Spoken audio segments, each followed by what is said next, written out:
Hello, my loves. Welcome back to Chemistry with Kismet Tarot. I am Monica, the Kismet Chemist. If you are new to my channel, welcome to the family. I am honored to have you here. If you are returning, welcome back. I have missed you. Before I even get into any of this, I do want to put a disclaimer out. My nails are just terrible right now. The past couple of days, I have had Willow digging in the garden and Jade digging in the garden. Those are two of our dogs. And having to give Willow baths as a puppy, she just really hates it. And so my nails are all chipped. And instead of repainting them, I'm actually going to go and have them done later today. So I did want to let you guys know. I apologize for them. They won't be like this forever. But without further ado, let's talk about what this reading is about. This is for Sagittarius risings. So if you are a Sagittarius rising, what your rising sign is, it's the point in which the sun hit the horizon on the day of your birth. It's based off of the day, the time, and the location of your birth. And if you don't know what your rising sign is, you can absolutely go down to the link in the description box and find out. I'm not affiliated with Astro-Seek. I just use it a lot. So what we're going to talk about here, Sagittarius, is not just your rising sign, but also what to expect during Libra season, during the moon phases. Now, being a Sagittarius rising, even if you're not a Sagittarius sun or moon, those are the big three, the moon, rising, and sun signs.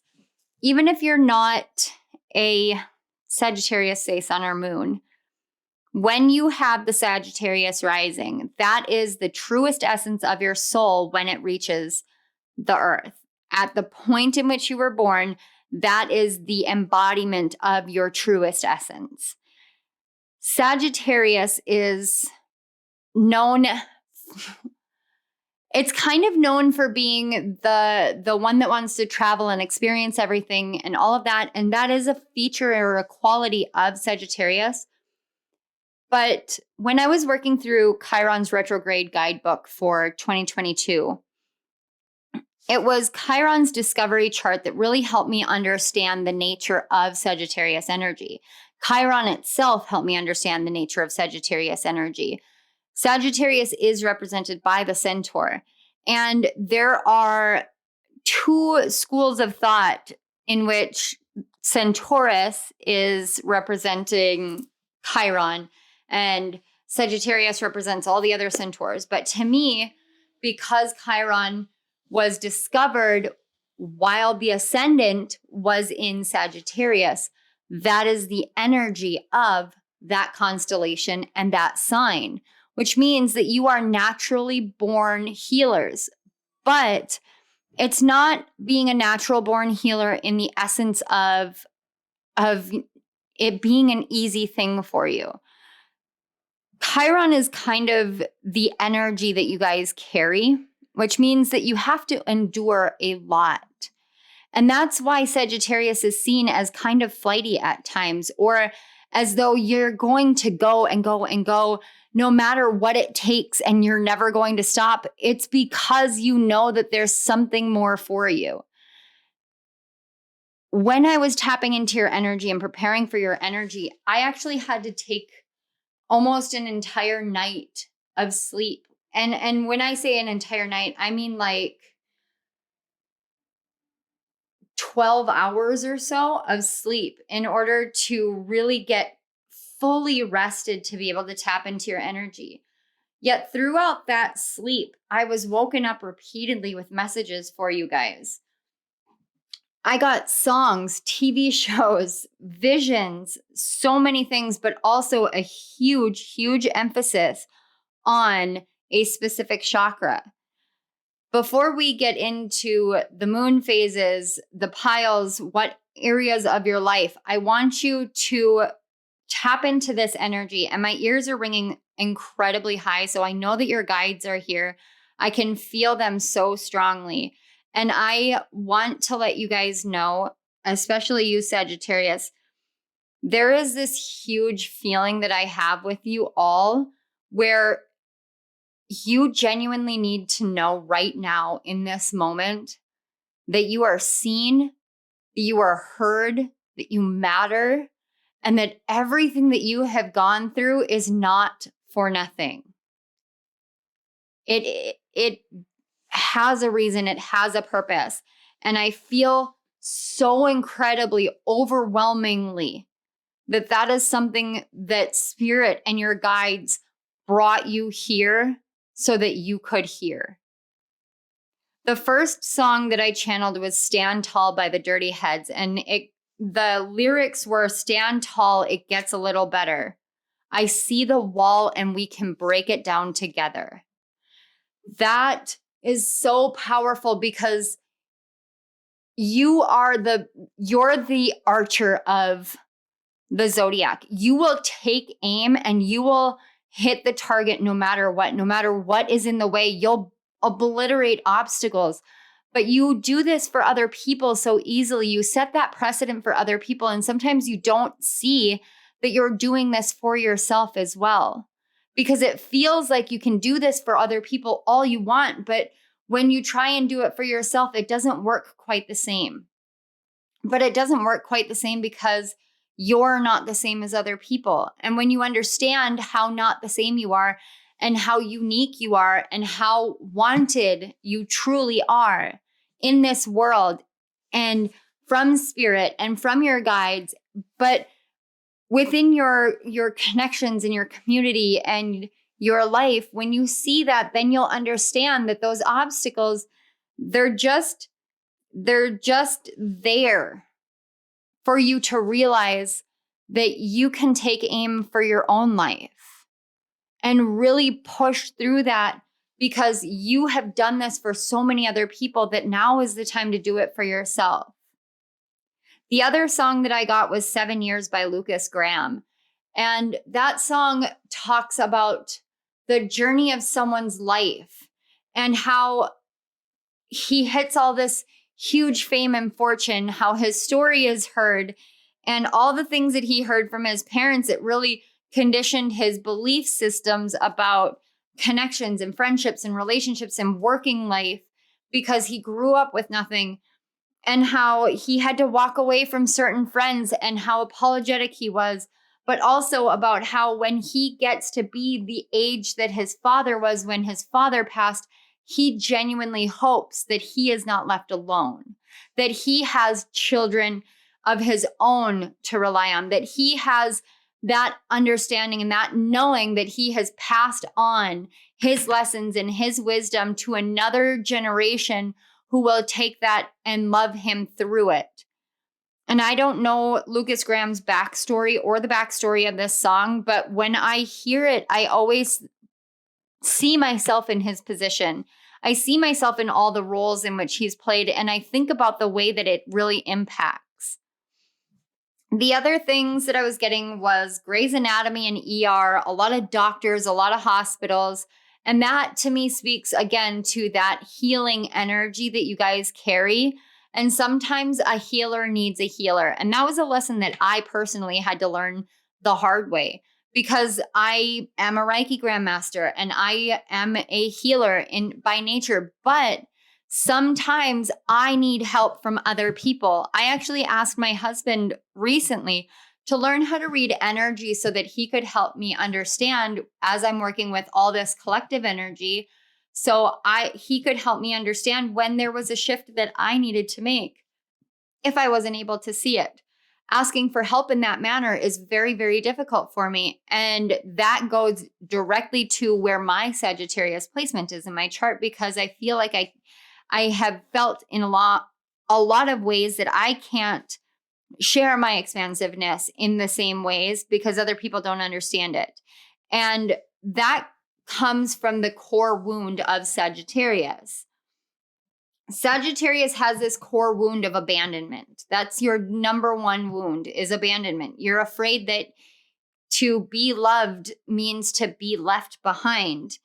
And this Ouija board and caution card is actually the theme of your Libra season.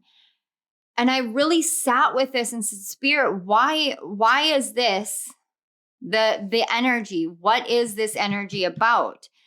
And what I got was this need to clear out the Surya or the sun chakra, which is your lower heart chakra. It's correlated to your spleen, but also your back in that area. It's below your heart area, and more to the left side. So this is a lot more divine feminine healing for you guys, but it also correlates to the number 8.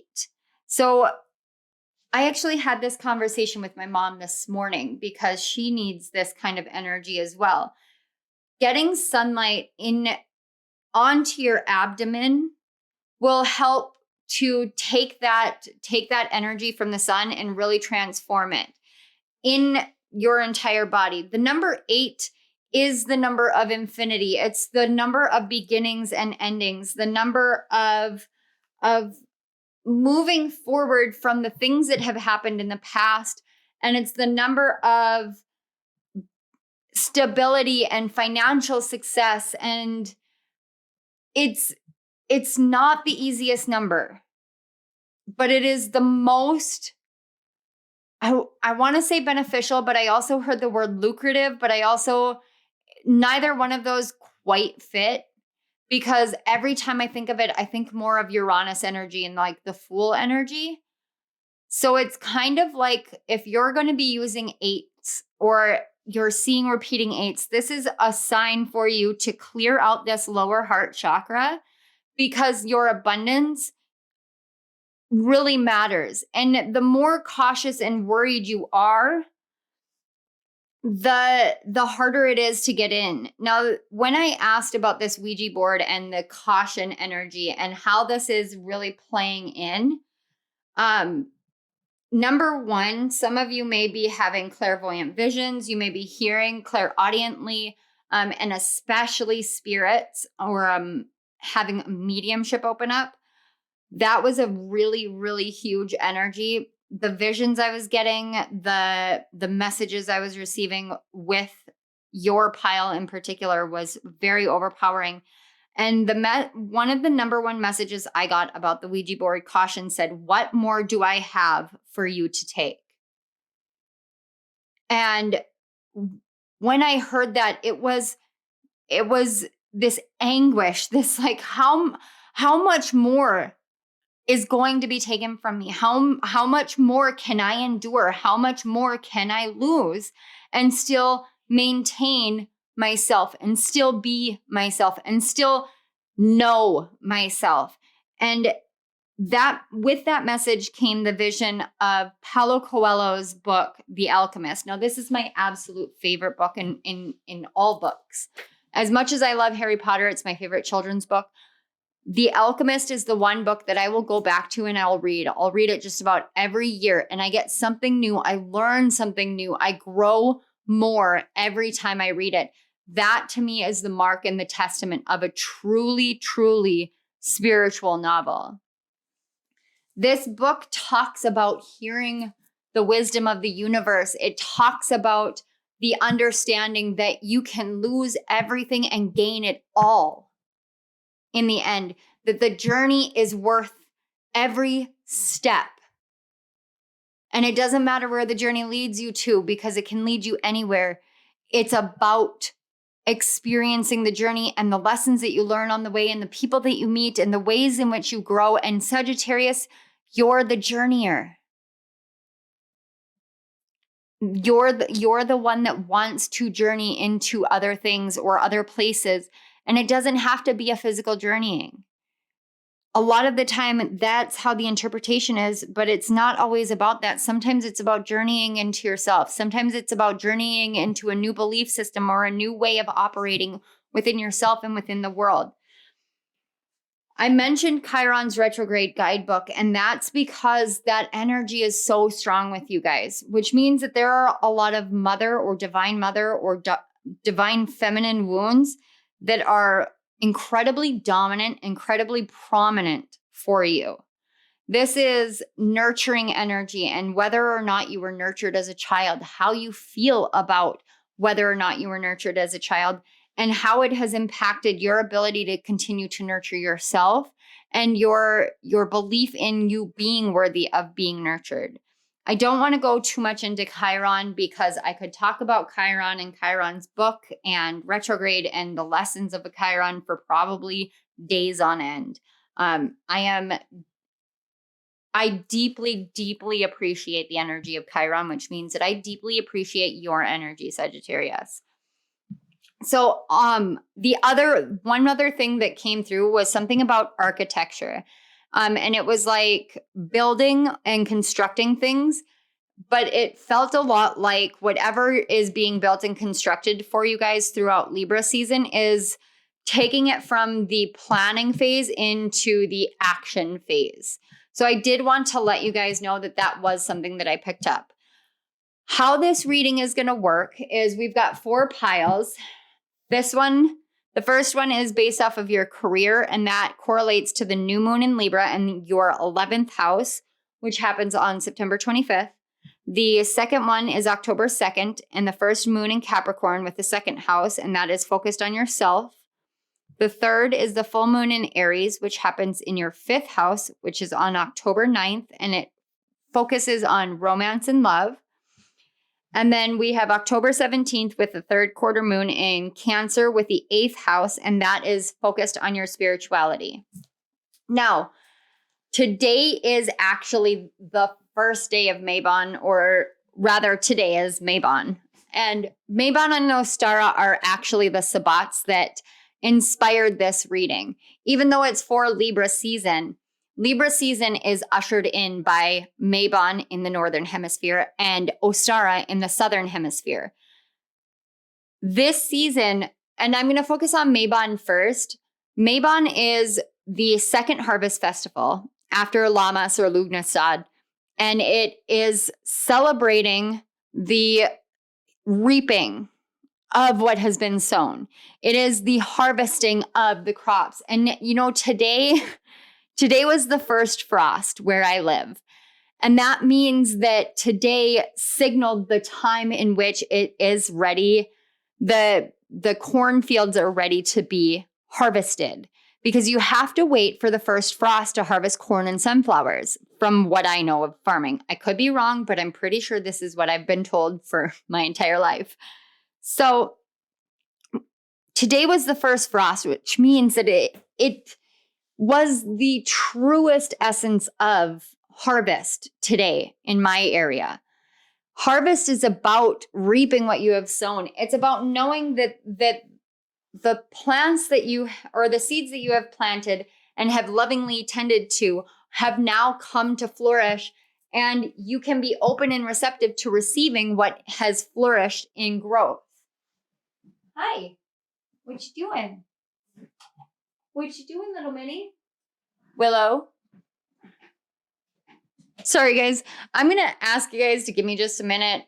Willow just came in and is chasing Winifred around, and so I don't want them to be chewing on my cords, which they try to do. Okay, my loves, I am back. I apologize for that. The dogs definitely wanted to go outside, and of course, my cat is super happy. The funny thing about this, before we get back to Mabon and Ostara, the funniest thing about that is the fact that Willow is like half the size of Winifred, but Winifred is just like terrified of Willow for some reason. Or not terrified, but really irritated, and will try and hide from her. So anyway, this is going to be a regular thing on my channel, I have the feeling, like me just randomly gushing about my pets or my kids. It happens. When we're talking about harvesting the things that we have planted, we are talking about bringing those things in, welcoming them, understanding that the things that we have planted and lovingly nurtured and are now harvesting are there to sustain us through the cold winter months. Traditionally or mythologically speaking, when we talk about harvest, we're talking about the time in which Persephone or Proserpina, depending on whether you're reading Roman or Greek mythology, went down into the underworld. During that time, her mother, Ceres or Demeter, depending on the mythology, withdrew the love and the protection and the nurturance to the earth because her daughter was gone. This lesson, this story, this meaning here is so important for you, Sagittarius, because I get the sense that some of you, many of you, may not have experienced that loving, mothering, nurturing energy that would withdraw their blessings from the rest of the world if the one blessing in their life was removed from it. And as wonderful as that seems, that love seems, to me, it also speaks to Ceres and Demeter removing their purpose from themselves out of pain. And we can do that. We can withdraw out of pain. But if we were to understand on another level, we might not. We might see that our pain holds the potential for healing. And that's something that you and Chiron are teaching all of us.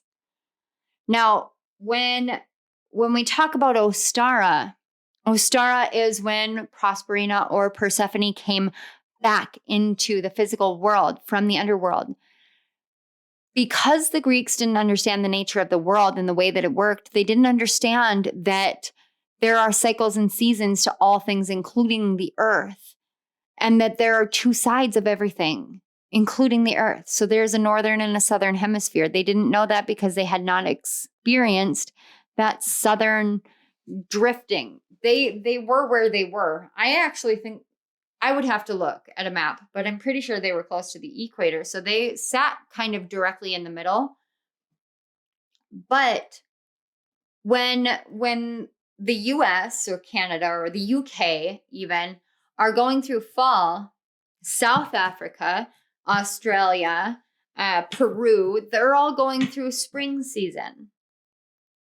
They are the reflection. And when we can understand that there is another half of the world and there is another part of the world that is experiencing the exact opposite of us, then we can see that sometimes the tensions and the feelings that we have surrounding someone else on a different place, in a different time of the world, even, is simply because their cycle of energy is different than our cycle of energy. And when we can understand that, we can actually work together in harmony. So for those of you in the northern hemisphere, you can actually help those in the southern hemisphere with their planting of their seeds. For those in the southern hemisphere, you can help those in the northern hemisphere with the hope and the understanding and awareness that there is still a prosperous future to come, even in the depths of the winter. There is a give and take that can be found. And Sagittarius, you're the best at really taking aim at bringing that forth, at showing that you can be more than one thing, because a centaur is both man and horse.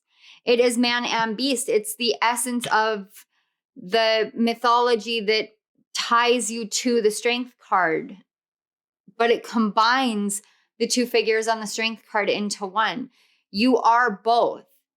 And whereas some people in your life may have found that you being both wild as well as tame was not an acceptable thing, Spirit finds it 100% acceptable, and I find it inspirational. All right. Without further ado, Sagittarius, let's move into the new moon in Libra in the 11th house and the messages for your career. Okay, Sagittarius, we are back and we are on the new moon in Libra. And this happens on September 25th. When this happens, this is actually going to be hitting your 11th house. Your 11th house is the house of your dreams, your ambitions, where in the world you can make wealth, the communities and the friendships that you build and that you grow throughout your life. It is deeply connected to your career and to how you get connected to the whole. It is seen as a collective house. So this is really about you setting the intention, planting the seeds, whether it is Ostara or Mabon that you're working in, for a new beginning in your communities, in your collaborations, connections, and friendships, as well as for wealth and prosperity to come into your life based off of the hopes and the dreams that you have, knowing 100% that these things are going to happen. Now, collectively, this new moon has a 4-planet stellium across 2 signs and 2 houses. So the sun and the moon are in Libra, Mercury and Venus are in Virgo, and Mercury is still retrograded during this moon phase. And that means that we are working with your 10th and your 11th house, and they are harmonizing with Pluto and Capricorn, which is your 2nd house. This is giving you the energy to align your heart and your soul with your hopes and your dreams and your wishes, and learn how to transform the way that you speak and the beauty that you speak into the world in a practical manner, but also in a way that helps teach others how to care for themselves, how to take care of themselves, how to love themselves along this journey in life. And it is being transformed based off of your own personal awareness of the transformational value of yourself and your value and your worth. This is a huge, huge moon phase for you, Sagittarius. And the best part about all of this is these are cardinal moons. My tongue got like stuck on the top of the roof of my mouth for a second there for some reason. But these are cardinal moon phases. And you're a mutable sign, which means that you can take on the cardinal energy very well. You can take on fixed energy very well. That's the beauty of the mutability that you carry. All of the mutable signs, it's the beauty that you carry. You adapt, you adjust, you assimilate as much as you need to, as often as you need to. This moon cycle is helping you internally adapt to being balanced and being harmonious. It's internally helping you adapt. And the ways that it's being done is through you really harnessing the 3 primary principles that Spirit led me to in this new moon: personal accountability, spiritual responsibility, and surrendering. These are going to be themes that we move forward through Libra season with. They're going to come in different forms, in different formats, in different ways, but these are the themes that we're working with. Now, with you, this is about your working life. This is about your working life and the hopes and the wishes and the dreams that you have for what you do in the world, the success that you are seeking, the focused career-oriented path that you're seeking, that and how it is balanced with you having friendships and communities that you are a part of. Sometimes, Sagittarius, you can want to go it alone, and that's 100% understandable. I think we all go through those phases here and there, but you're not meant to do everything alone.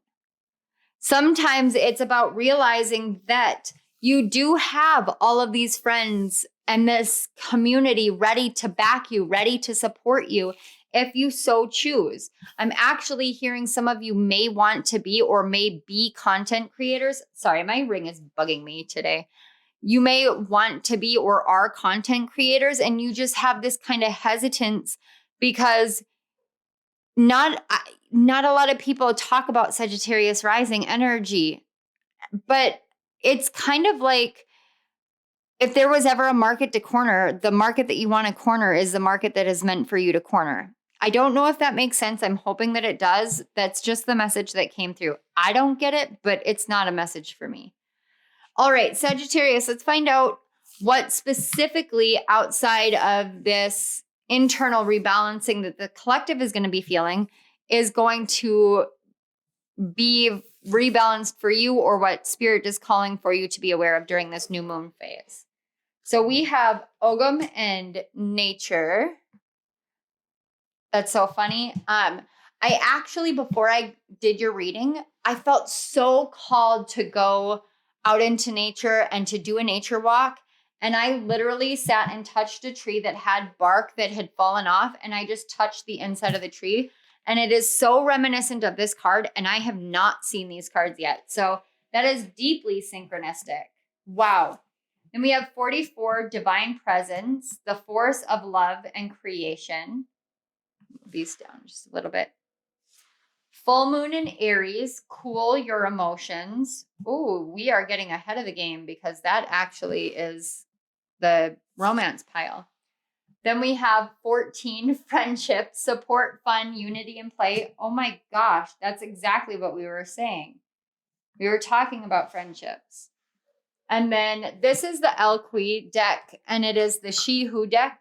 However, I'm going to give a nod to Baba Jolie's guided messages because she uses these cards, and I love the way that she takes it and she says the one who, so that there's no gender connotation to it, but the messages of the cards still flood through.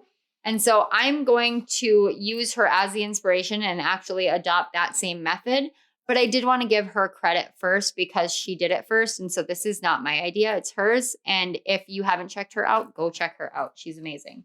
So it's Valencia, the one who stands, resolute, implacable, and determined.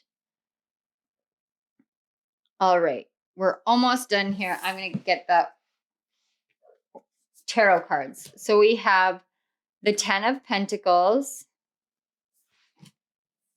the card 13 with death, and then the Knight of Blades with Abaddon. That's so funny. I love her shirt. It says the devil made me do it. It just makes me giggle a lot. I don't know if any of you guys have seen Supernatural, but the devil made me do it. And thinking about Lucifer, it just makes me giggle.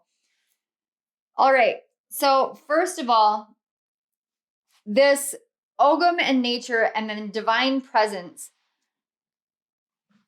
Sagittarius, when you're in a friendship group, when you are seeking that group, sometimes you hide your most natural essence.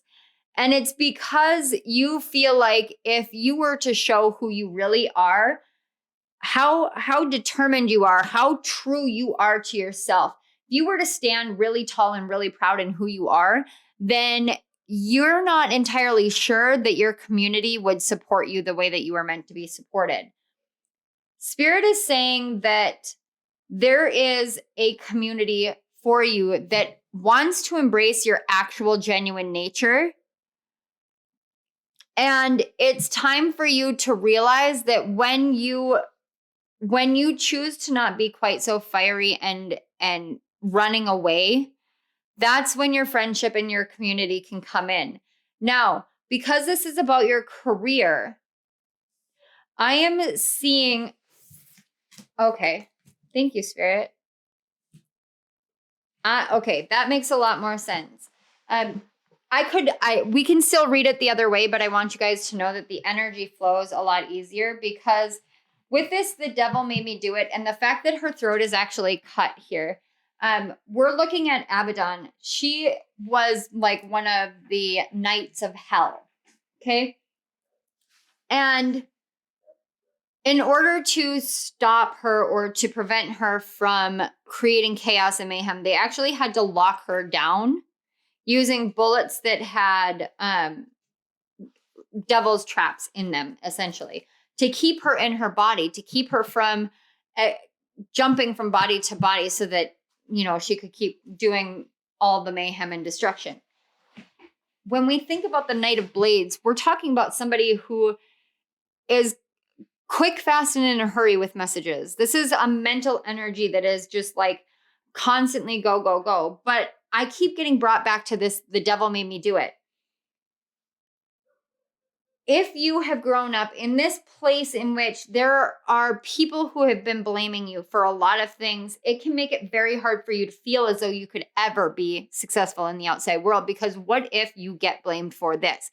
What if you say this and this happens? And that, coming back to this caution energy, it's almost as if you are feeling this sense that I can't be my truest self because it's going to lead to destruction. And so I'm going to be cautious. I'm going to constantly temper myself. I'm going to constantly pull myself back from these things.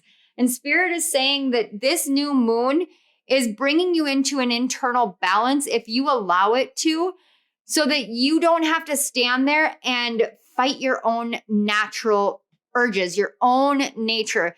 It is fighting your own abundance, fighting your own worth. You're being so overly cautious that you're not allowing yourself to fully step into the life, the role, the dreams, the hopes, the wishes, the goals that you have for yourself. I apologize if you guys can hear the dogs barking.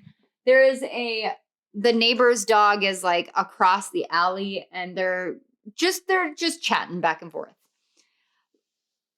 But Sagittarius, with this moon phase, with these cards, this is really saying that you are the one that is able to show everybody else what it's like to stand in their own authenticity, to stand in their own genuine nature, to be that person. But in order to do that, you have to do that for yourself. And you can't tiptoe around yourself forever. When you tiptoe around yourself, you don't open yourself to how divine you truly are. You just keep blocking it off. And that really does create pain and anguish, and it prevents you from allowing that true rebirth to happen. This moon phase, you're going to be given an opportunity to hear the ways in which your own mind, or the ways in which the conditioned beliefs of your past have really held you back in this I can't do this energy, I need to be careful energy, this isn't right energy, and allow you now to let that go and move forward and open yourself up by standing in the truest authenticity of who you are, by standing there just like a tall oak tree and knowing I can be whoever I want to be because I know my worth. And when that happens, it's kind of like everything that you want becomes available to you. It's making the impossible possible by allowing for you to change the way you talk about things, by allowing you to take the responsibility instead of putting the blame on someone else, and to put the responsibility that is not yours to carry on the shoulders of the person that it is to carry, so that there is that separation, there is that personal accountability, but also being spiritually responsible. Surrendering what you can change and what you can't change, and knowing that this is who you are and that you are worthy of these things.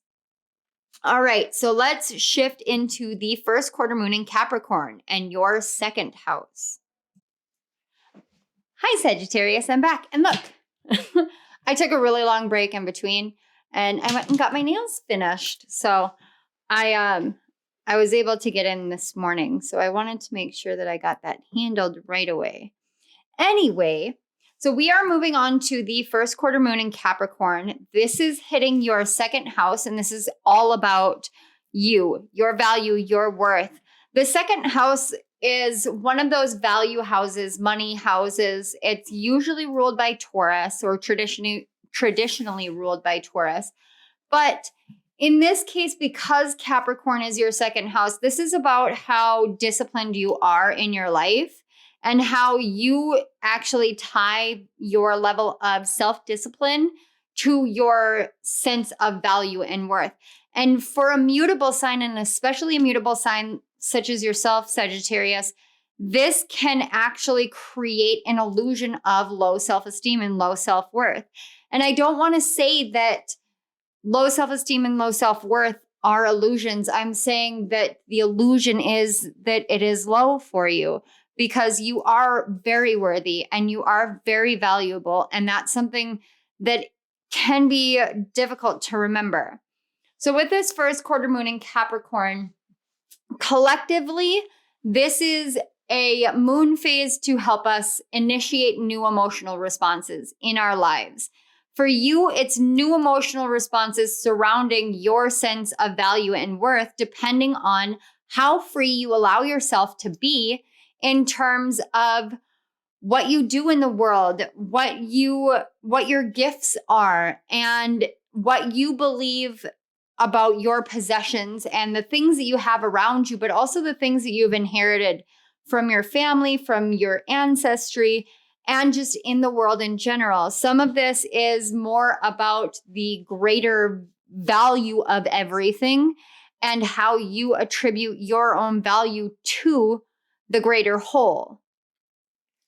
This moon phase, when I looked at the charts, and I've been telling everybody this, the best way that I can describe it is it looked like a bloody chart. Everything looked so unbelievably red. Yes, there was some green and some blue aspects in there, but overwhelming, dominant redness, especially when it comes to the moon. The moon is having this like squared off tension with the sun, Venus, Mercury, Jupiter, and Neptune. That's 5 planets that the moon is squaring during this moon phase. It's also coming into a trioctile with Uranus and an octile with Saturn. Now, a trioctile is literally like internal tension being located based off of external tension. An octile with Saturn means that you're going to have that feeling of internal tension, all of which is going to be surrounding your sense of self-worth and self-value and self-discipline. It also is going to be based off of whether or not you feel as though restriction is a good or bad thing. Some of us can feel as though when we feel restricted, it gives us a challenge to keep moving forward. And that's something that is prominent with Sagittarians. However, there are times where, because you're a fire sign and you feel that restriction, that tension, you want to fight back. You want to blaze out of control, and that can have a really negative cause and effect relationship. Now, this is all about the emotions here. So this is an emotional response to feeling as though someone is restricting you, or feeling as though someone is judging you. Someone is telling you, you can't do this, you can't do that. You need to be more cautious. You need to hold off. You need to think more about this. And you're the kind who just knows. You have a gut instinct and you go after it. This moon phase is asking us one more time to really step into a self-accountability role. But this accountability role that we're being asked to step into has everything to do with our inner awareness, surrendering to the divine and to the past, really surrendering to the past, this old way of moving and responding, because we now see that this internal battle, this emotional conflict, is having a negative repercussion, cause and effect relationship on everything. You're way more cautious than you feel like you should be, but you're too afraid to go and take those risks. And then you go out into the collective and you hear constantly, oh, Sagittarius, you are these risk takers, you're this way.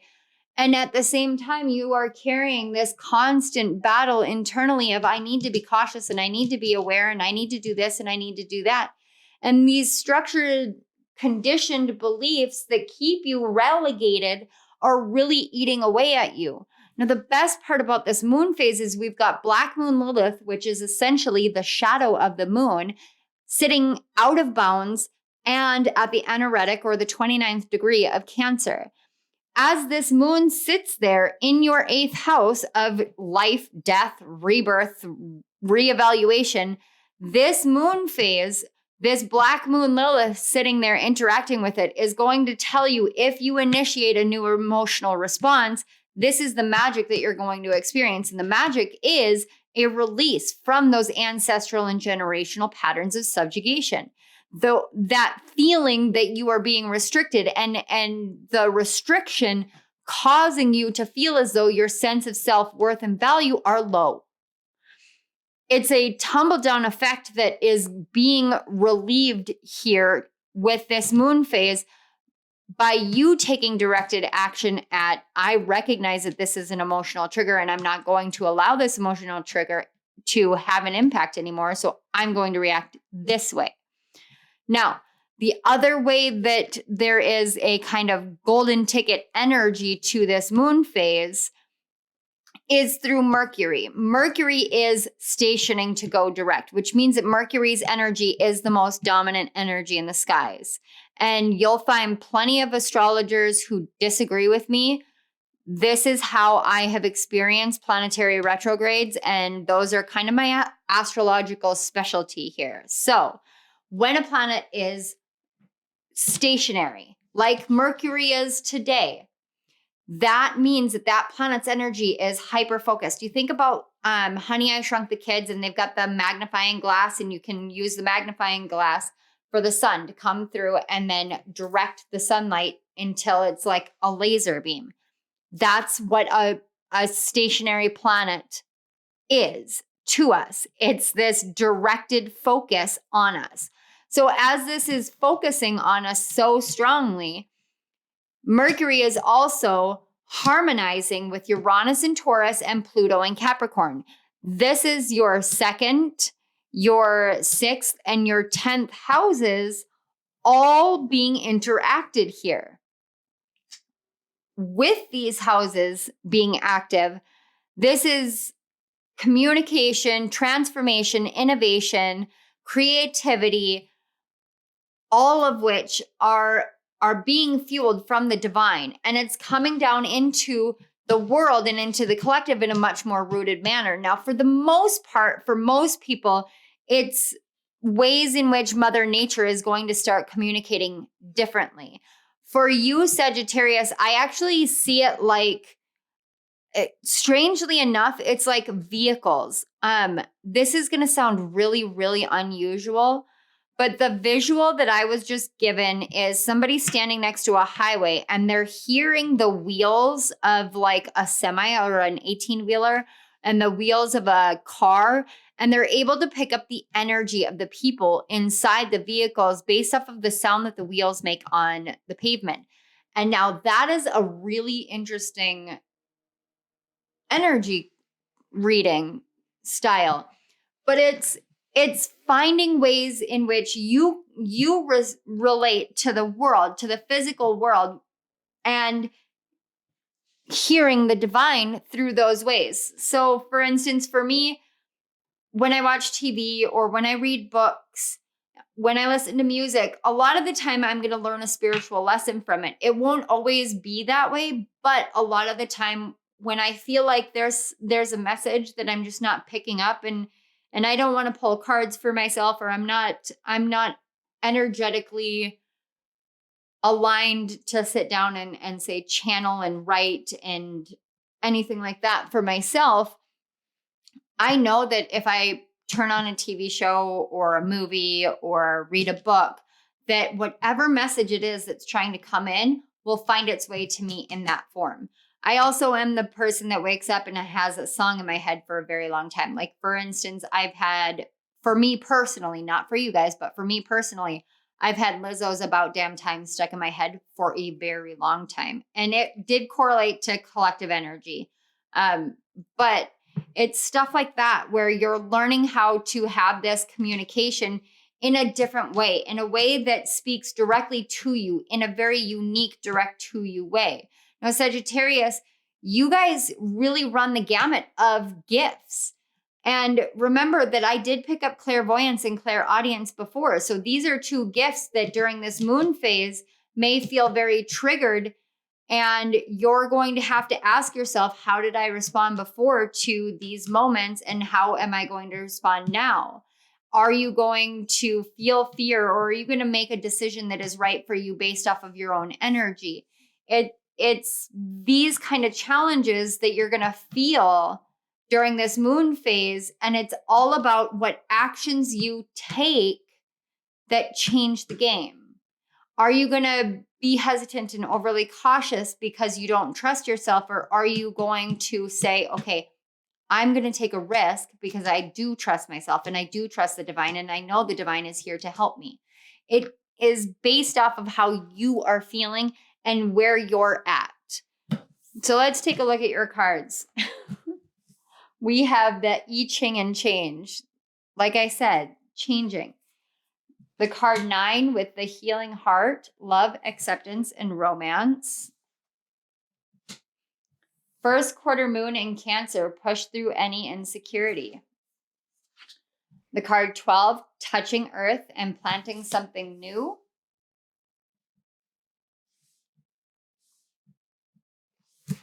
And then Atriante, I think is how it says. The one who enfolds. suave embrace and self-care. See, and that second house, to me, the second and the sixth house especially are deep self-care houses. The more you take care of yourself, the more you love yourself and embrace yourself, the more that you really learn how to accept and love yourself. And this is what's changing through this. You're changing the way in which you and the earth interact, in the way in which you love yourself and you accept the truth of your own heart. You're pushing yourself beyond the limits of your own insecurities. And you're doing this through really loving and taking care of yourself. For some of you, this to me is a message that says, in the past, these are the things that you would respond with. These are the things you wouldn't respond with. And now it's time to make a change so that you push past your insecurities and accept the self-love that you deserve and accept that you are worthy of taking care of yourself instead of taking care of everybody else. We have the card 13 in transformation. That's the death card. This is the second time we've had that for you guys. These are deep changes. Wow. The 8 of lightning, or the 8 of swords. The 5 of potions, or the 5 of cups. And the 9 of lightning, or the 9 of swords. Yes. This is amazing. This is what's changing. So the transformation, you look at transformation and you can see, this is the Hocus Pocus deck. You can see Binks on this card. It's Thackeray Binks. And he's being transformed into a cat. Now his form has changed. His lifespan has changed. Everything that he has ever known has now been lost. But if you have seen the movie, remember that what he says is he had to find a way to spend eternity. He had lost his sister. He had been transformed and his parents never knew. And everyone he knew had passed away because the times had changed.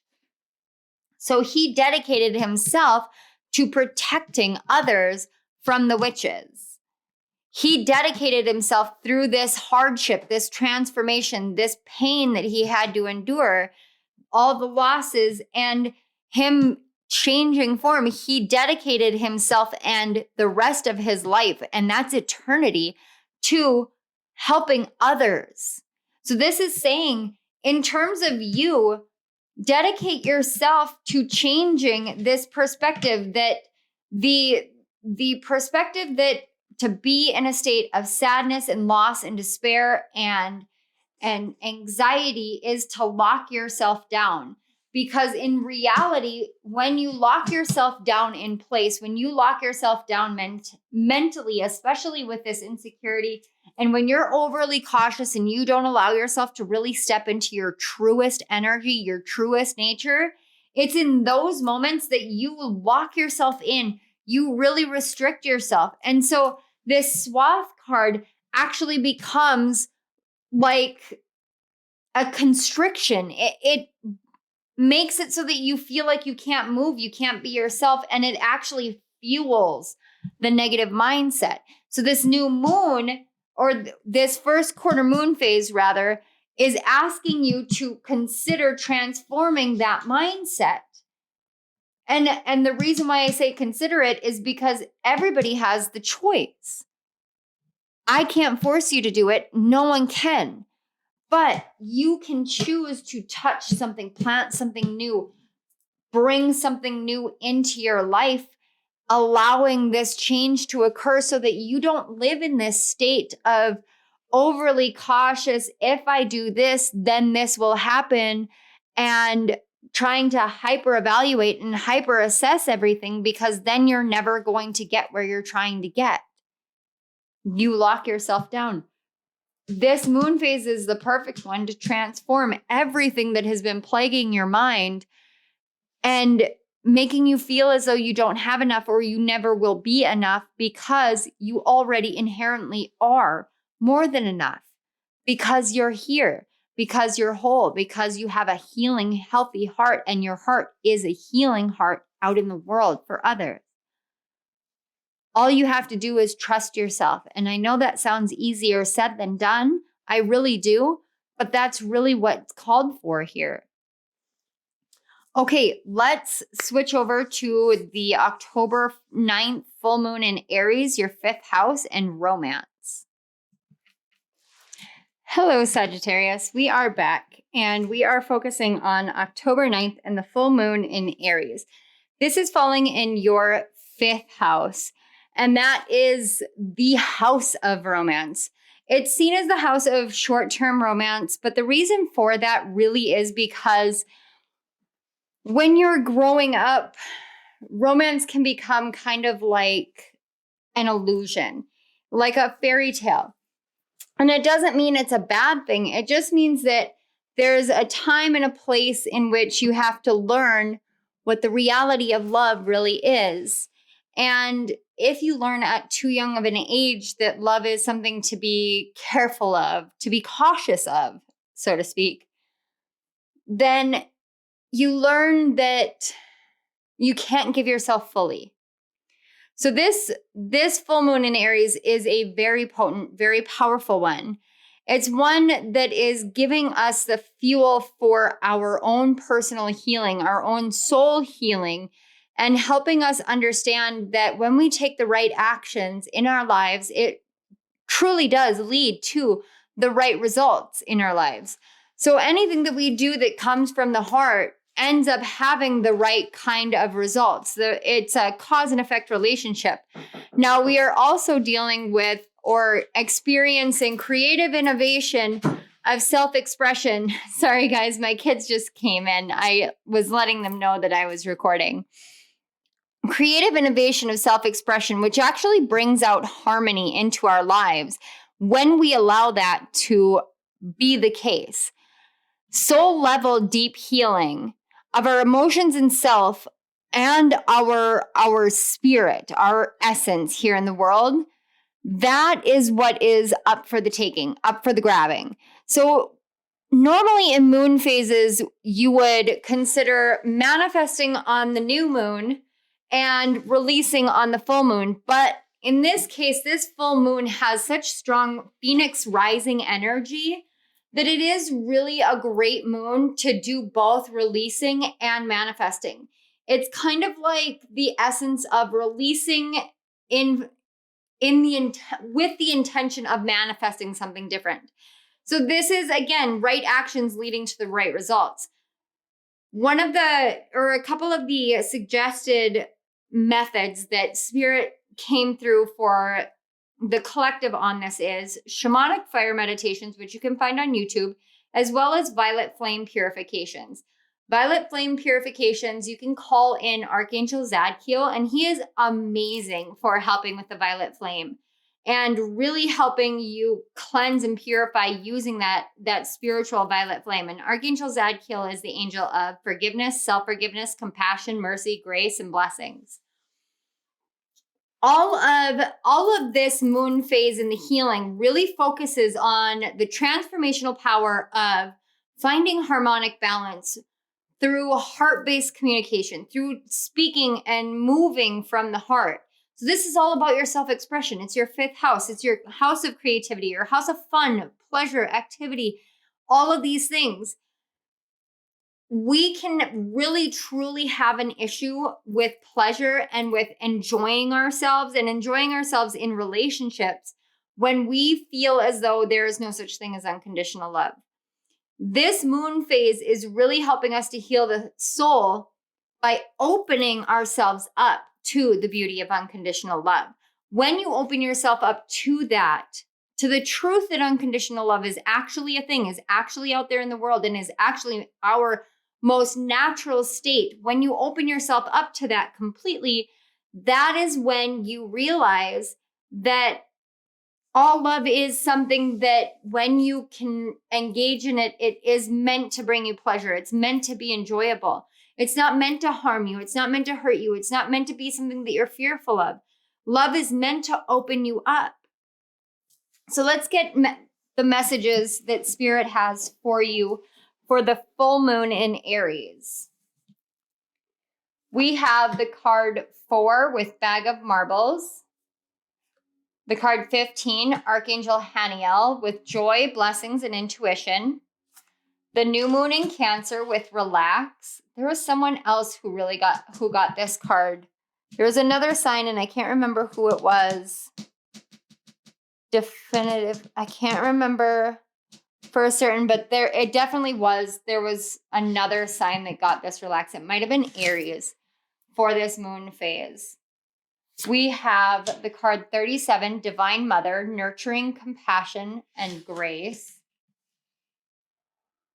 And then we have Primavera, the one who begins, launch, actualize, and potential. That's beautiful. Let's go. We have, again, 4 of emotions, opportunity beckons. Card 7 with move. And the card 20 with blossom. All right. In terms of your love life, your romance, but also your creative self-expression for this moon phase, especially how you express yourself in a romantic situation or in situations in which love is involved. This is really saying that when you open yourself up to really truly cleansing of all of these pieces of yourself that you've held yourself back of, it might feel like a bag of marbles being spilled. It might actually feel like, oh my gosh, I just spilled all of me all over everything. It's kind of like what I talk about when I get social anxiety and I get like super, super verbal diarrhea. So I will just like spout off. Or my kids talk about how they just trauma dump on their new friends every once in a while. And of course, we talk about not doing that. But be that as it may, this bag of marbles is really getting or giving me that energy of like, just lay it all out, just spill it all, just let it go, let these things out, and realize that love isn't meant to be a game. It's not meant to be something that you have to think about constantly, like, how am I going to move? Am I going to move here? Am I going to move there? It's not about that. Love is about really understanding the ways in which we blend and meld together with other people, but also how other people challenge us. They push us to break ourselves out of our own mindset and our own mentality and our own short-sightedness. And it's not meant to offend anyone. Please understand that.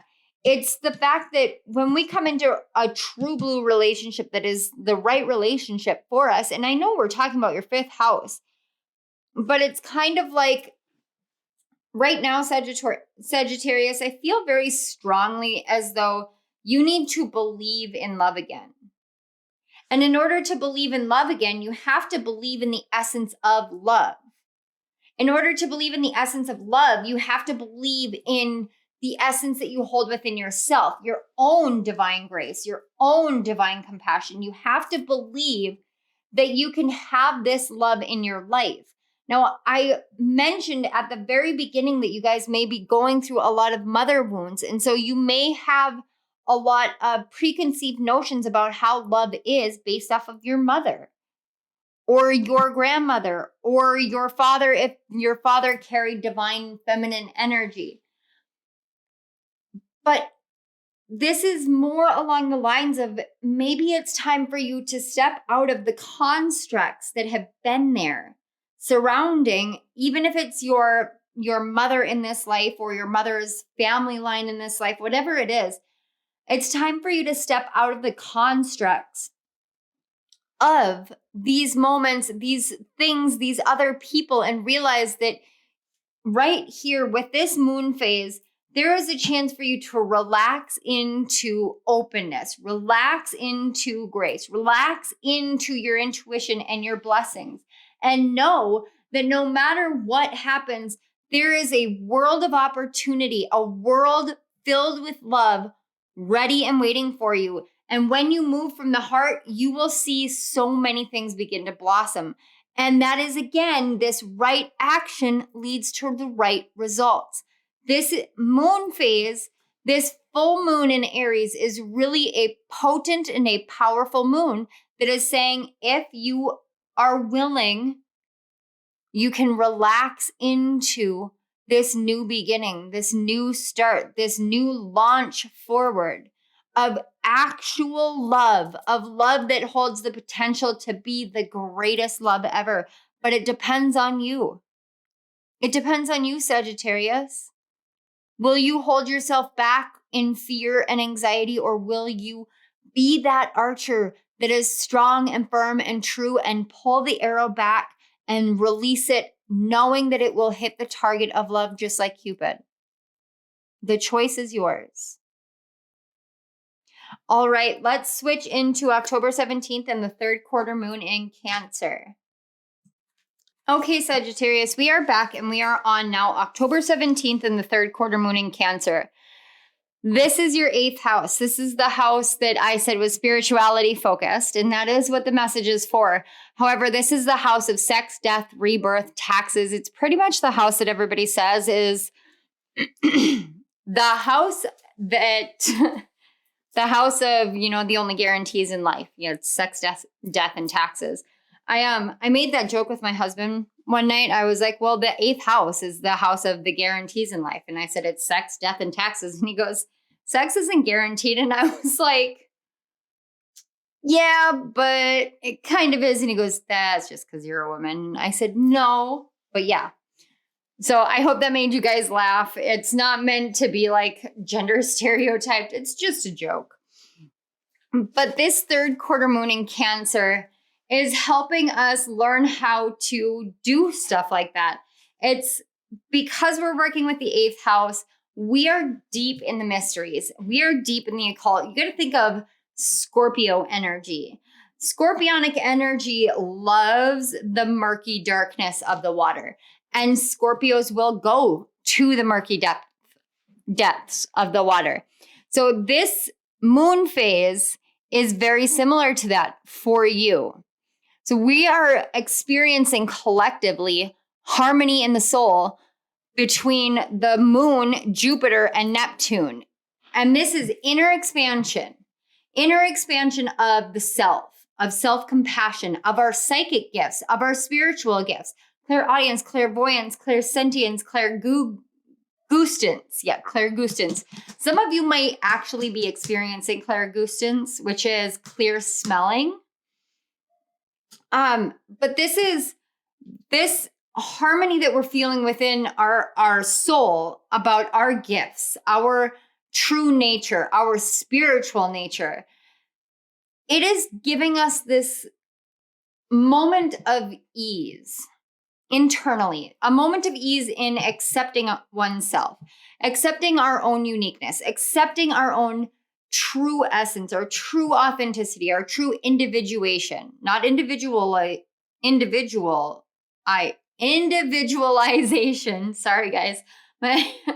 Again, my tongue got like locked on the roof of my mouth. Maybe some of you have, do you have a tendency to put your tongue on the roof of your mouth when you get tense or nervous?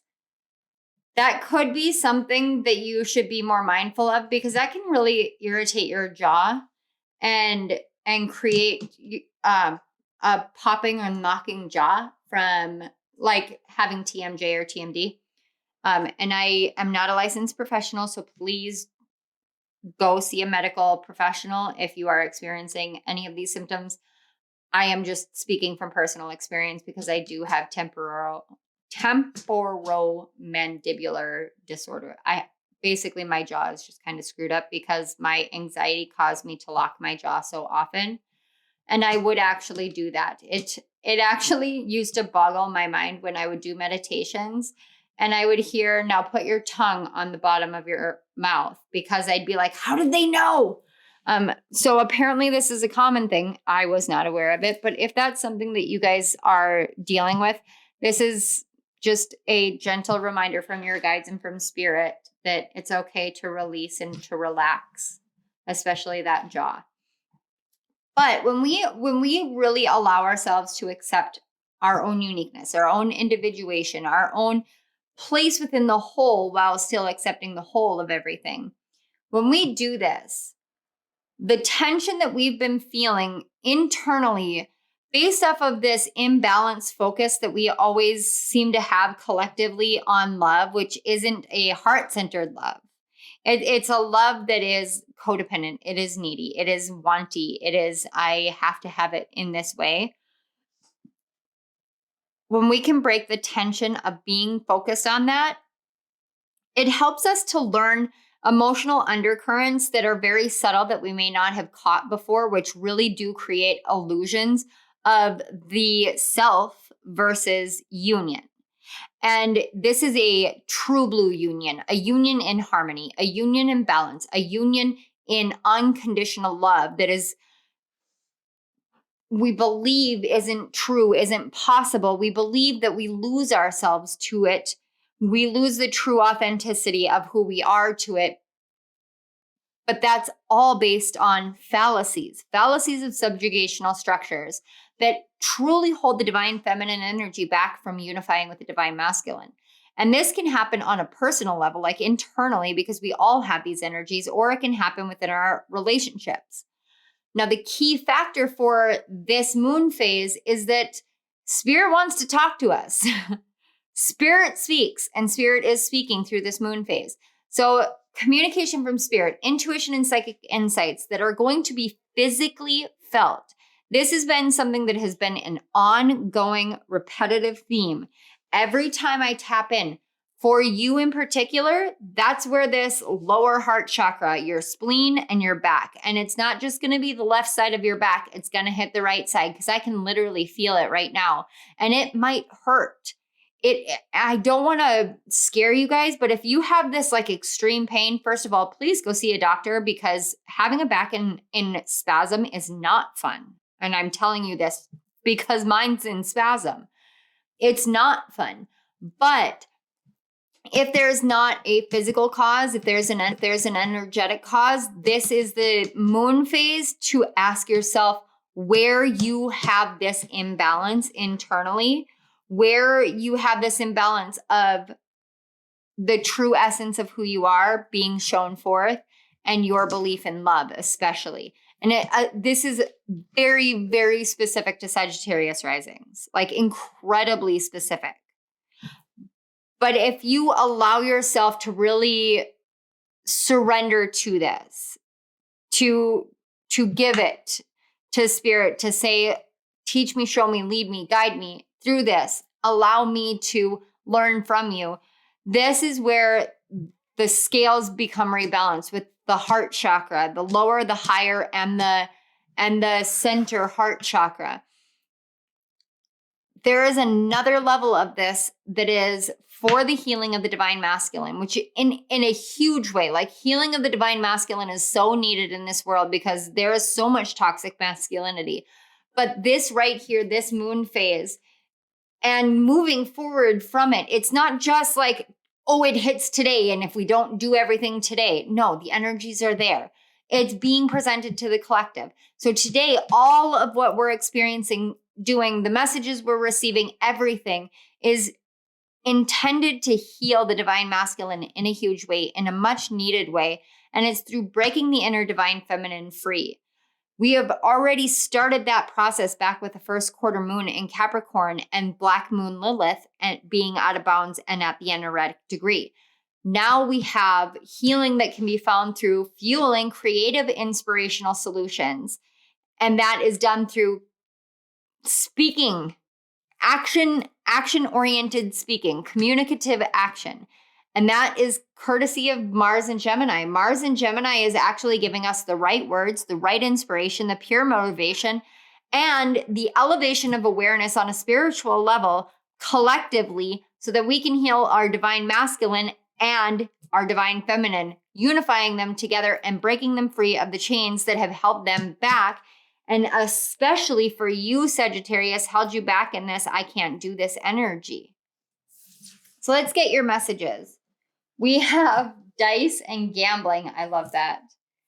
40 with ascended masters, devoted spirits with specific intentions. Wow, wow. Last quarter moon in Gemini, clear your mind.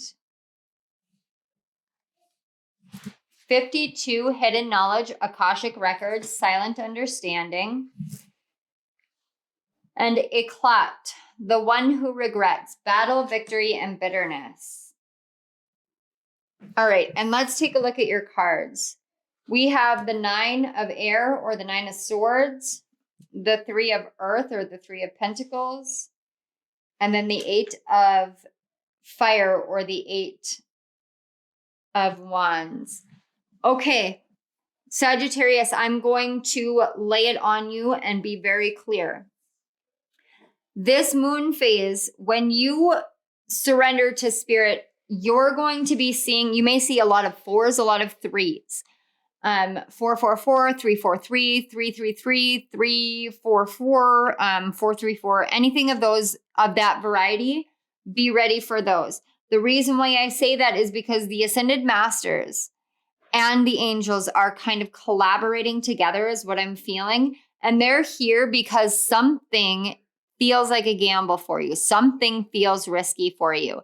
And the thing that feels risky is something that downloaded for you directly into your mind. It downloaded in a way that made you feel as though everything changed. All of a sudden, everything changed. Whatever it is.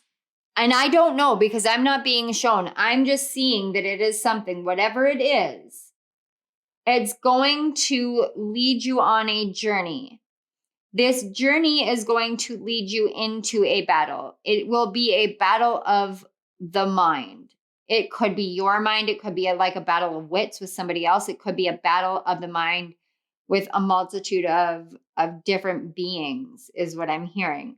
But if you willingly surrender and harness the Phoenix energy, the wisdom of the eagles, the silence and stillness of the bobcat at night, and you allow yourself to be still and hear, it is in those moments that you will know, that you will understand, that things will become clear, and that your path forward will become utterly illuminative. I'm going to have to watch that back because that was very powerful. I was just looking at the cards and getting the messages, but that was a lot.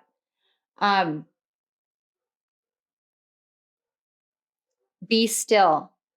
Like that just keeps coming through. Be still, be still, be still, be still. There is something here about gardening, getting into the earth. Fire cleanses, again, more fire cleanses, but there's such deep healing here for you guys. Maybe some of you, and this is off from that other message, but some of you may be thinking about going to medical school, and you may think that I'm already, and then you go, I've already done so much in this major, or I've already done so much in this major, or I have already begun my career here, or I am X amount of years old. Whatever argument that you're making, you're being too cautious with it. It may feel like a gamble, but if you clear your spirit, or if you clear your spirit, if you clear your mind, your spirit's going to speak to you and let you know that this is a battle that you can win. There will be victory without bitterness. There will be a true blue, like, you'll get there. And you have something within you that is deeper healing and needing to come into the earth. It's kind of like a new type of doctor. You're going to be a new type of doctor if you are willing and able to roll the dice. All right, so I'm going to clear these off, obviously, because I've already started. And we're going to get just some closing messages.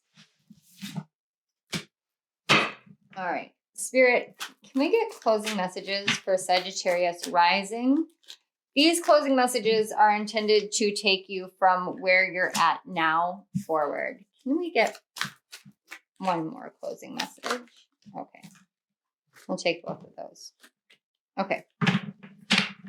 All right. On the back of the deck, we have the card 3 with nurturing, and that is your Earth Star chakra. So this is deep, deep, deep, deep, deep nurturing. This is nurturing of yourself, nurturing from the earth, nurturing from the soul. But again, there's a lot of mothering energy here.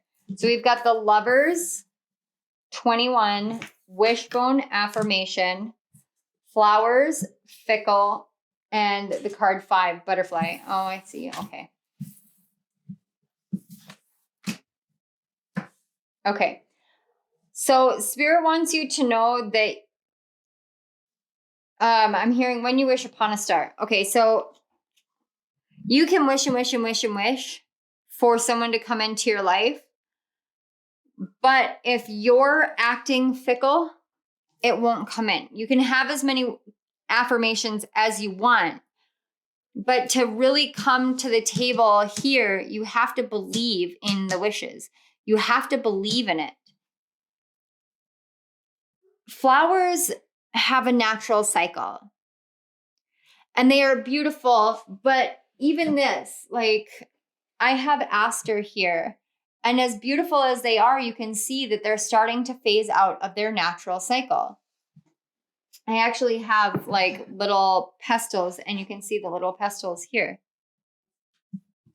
See? From the flowers. However, aster is a wonderful flower to dry, and it's a wonderful flower for luck. And so whereas it seems as though flowers can be fickle, sometimes the prettiest things are the things that we think are going to be the most fickle. They're going to be the thing that is the most deceptive or tricky, or, just falls away. We just expect that because it's happened so many times before, and this is just how it works. But you remember that one time, like Spirit's like, let's talk about that one time, okay? So you remember that one time you sat down with Spirit and you said, this is what I want. I don't want to feel this way anymore. I don't want to experience this anymore. Spirit listened to you, and Spirit's saying, when you wish upon a star. You know that song, it goes, when you wish upon a star, it makes no difference who you are.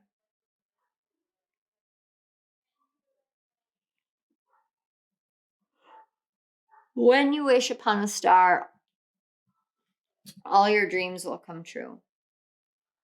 You want a love that is a transformative love, you have to give yourself that love first. That's what Spirit is waiting on. Spirit is ready to bring love into your life. But you have to love yourself first, and don't drop the ball this time. I'm hearing, don't drop the ball this time. And this isn't meant to make you feel bad. We all fall off that self-care wagon, that self-love wagon every once in a while, especially when you have trauma, especially when you're going through it. It happens. I do it myself. I have those moments myself. I have to tell myself at times, no, you can get through this. No, everything is going to be okay. I am as human as you are. But when you truly decide that this is what you want, it's about loving yourself first and foremost. Once you give yourself to love that is true, love that is what you're meant for, regardless of how everything started, you won't feel like you have to be overly cautious with your heart forever. You won't feel like you have to protect yourself, because your heart will protect itself. Your heart will attract only what is meant for it. But it starts at home. It starts with you. And I know there's a lot of spiritual teachers out there who tell everybody that. And I know that I may seem like one in many. I can take that. I can handle that. That's okay. Because if I'm one in many, that means that many have said the same thing to you. And the way that my husband and I work is repetition is the key to learning. And we tell our kids that all the time. Repetition is key to learning. So If I'm one in many, I am honored to be able to repeat the same message because Spirit really wants you to hear it. You don't have to be cautious with your heart. Let it be out there. Let it be the greatest thing ever, because your heart is someone else's wish. Your love is someone else's wish. And that in and of itself is life transforming. Okay, Sagittarius, I did not expect your reading to go so deep and in depth in love, but I am honored to be able to bring these messages. So thank you very much for your energies. Thank you to your guides and my guides, and so deeply thank you to Spirit for connecting this energy, for allowing these messages to flow, and for having the time and the patience with me and with you guys to sit here and bring forth everything that needs to be brought forth. If this resonated, please hit that like button. Share it with any of your Sagittarius rising buddies that you might know, because they could all use some help. I think that we could all use help and collaboration and community. And that's what these are here for. Don't forget to subscribe to my channel if you haven't already, and hit that notification bell. And I want to say thank you so much to everybody who has and is. Down in the description box, there are links to my books, links to donate to my channel. There are links to my author page so that you can go check out that Chiron retrograded guidebook. It would be massively beneficial for you guys. So let me know down in the comment section below how this resonated, how you guys are feeling, how your hearts are. I really want to know, and I do genuinely care. Okay, Sagittarius, thank you so much for being here one more time. I love you guys all, and I will see you next time. Bye. Donate.